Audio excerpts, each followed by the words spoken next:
Superhero Squad Online's community manager talking to you about animation.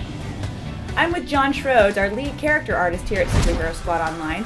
John, tell us what you do all day. I work on the concept art for the character, and I also texture and color the character. What I do specifically here is I actually model the characters, and I'm also responsible for rigging. I get to make Wolverine feel like Wolverine when he moves, and it's the funnest thing in the world. It's the best job. Once we decide that we're going to have, say, Wolverine in the game, we look at the concept art from the TV show. He's got to look the part, he's got to have the claws, he's got to have the face and the colors and the costumes. I guess the best way to describe it in terms of something that you would do practically, it's almost like making them out of chicken wire. We start with maybe a cube, and we start extruding the arms and the legs out of the cube, and we mold it until it looks like Wolverine. And I take the model and I unwrap it so that we can put colors on it, make it have a texture so that it actually looks like the character. We send the model back to Donovan.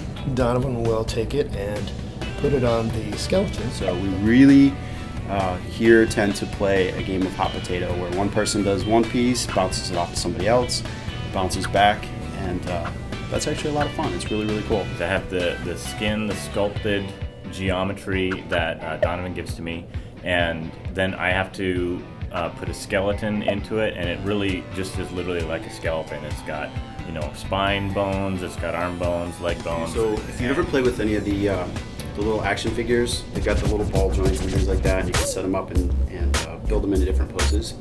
So the process, when we're actually rigging characters, what we do is very similar to that actually. We build an armature inside our meshes, inside our characters, that allows the animators to actually move and pose the characters. It's very much just like building a little puppet. Then Donovan and I work together to get that skeleton bound to the geometry that he created.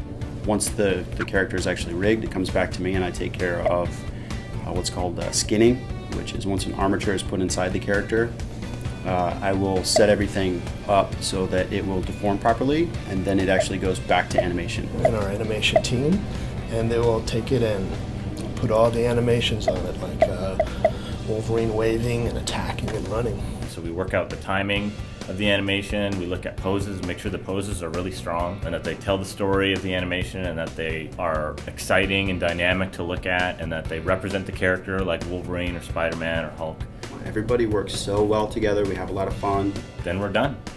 In our first installment of Dev Diaries, we talked about art, how it makes it into the game, and how it affects everything. And today we talked about 2D art to 3D art in animation. Join us next time when we talk about game design and how we make things fun. Maven out.